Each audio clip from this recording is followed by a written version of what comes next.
Hey, this is Overpass Insights. My name is Eric and I make apps. Now today I want to talk about how sometimes projects fail and it can be really, really hard.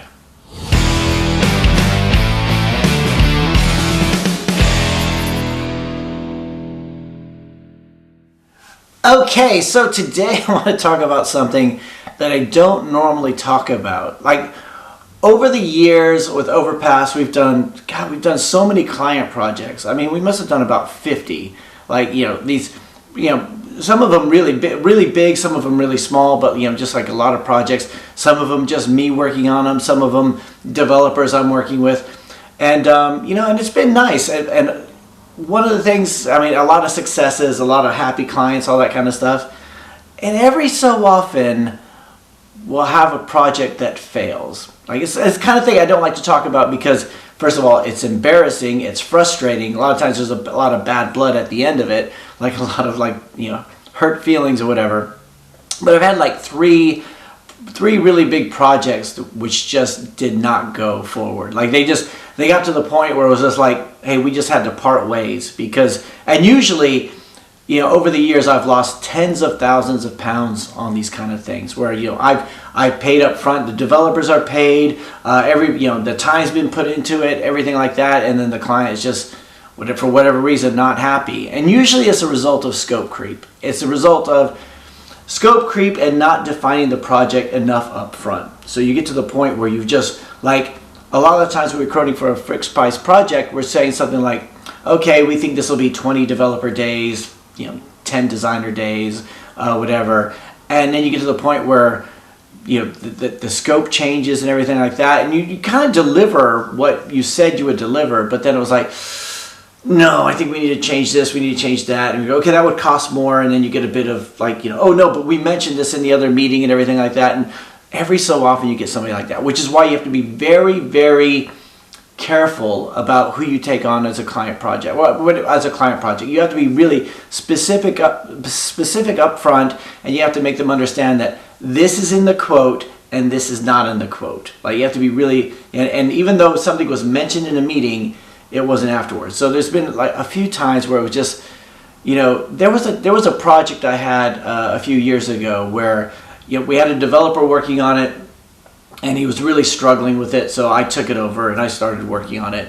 And the documentation, so there was another company doing the back-end API.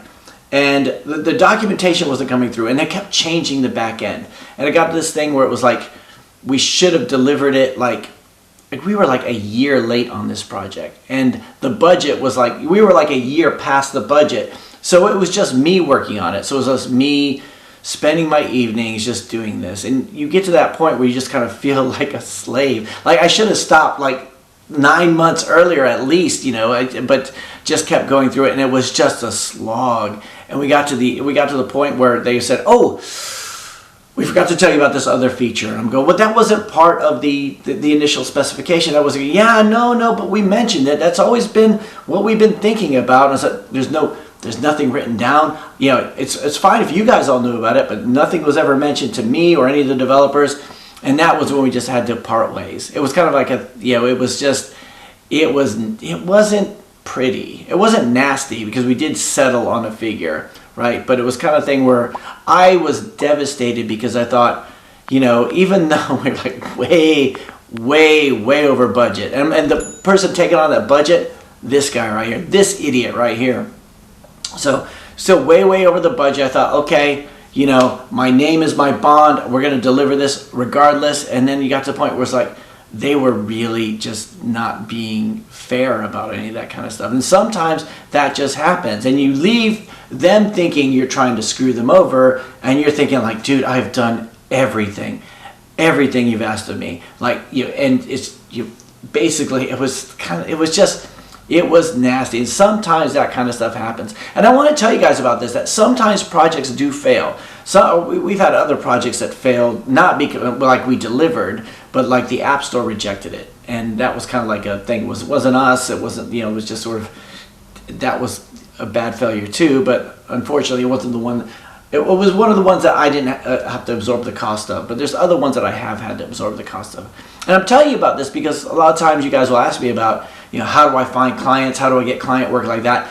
That's one of the big pitfalls. That's why you have to make sure that your margin is comfortable. And even with a comfortable margin sometimes, you have to make sure that you have that leeway so that if scope creep's going to happen. It always happens. And you're fine to say no to it. In fact, you should say no to it if it's unreasonable. But sometimes it's just, it's fine. But you have to define everything up front. We've had projects where as soon as we started, as soon as we're speccing them out, they go, oh yeah, we'll figure that part out later. It's like, no, not if we're going to do fixed price. If we're going to do fixed price, we have to figure it out now. Otherwise, that's going to be version 2 or like another project coming on after it.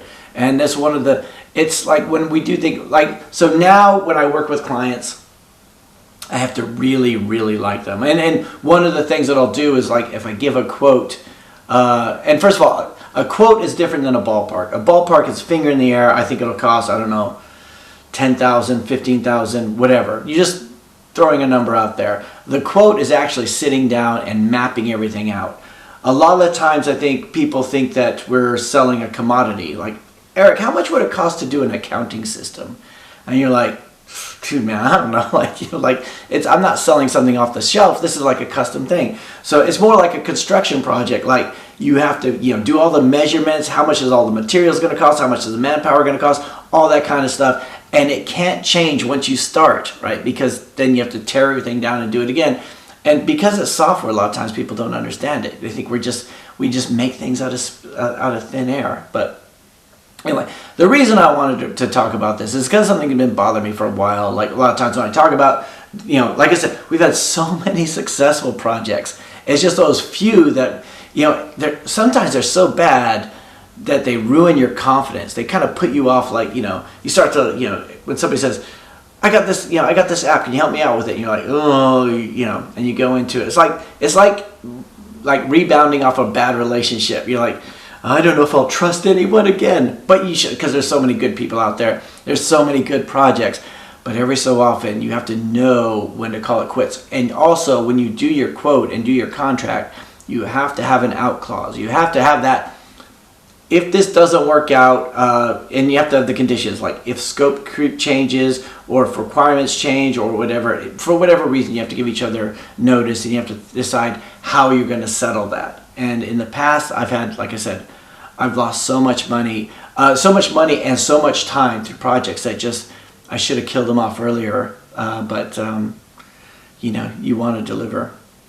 I know some of you guys out there, when we talk about this kind of stuff in the live streams, a lot of you guys have been through this similar kind of thing where you're just like, dude, I quoted, I thought I was comfortable with the quote, but it's just, going on and on and on. It's just, it happens and it's embarrassing and it's one of those things. That's a big downside of doing client projects. So anyway, let me know if you guys have had a similar experience. I just want to share some of the failures, I guess, with you.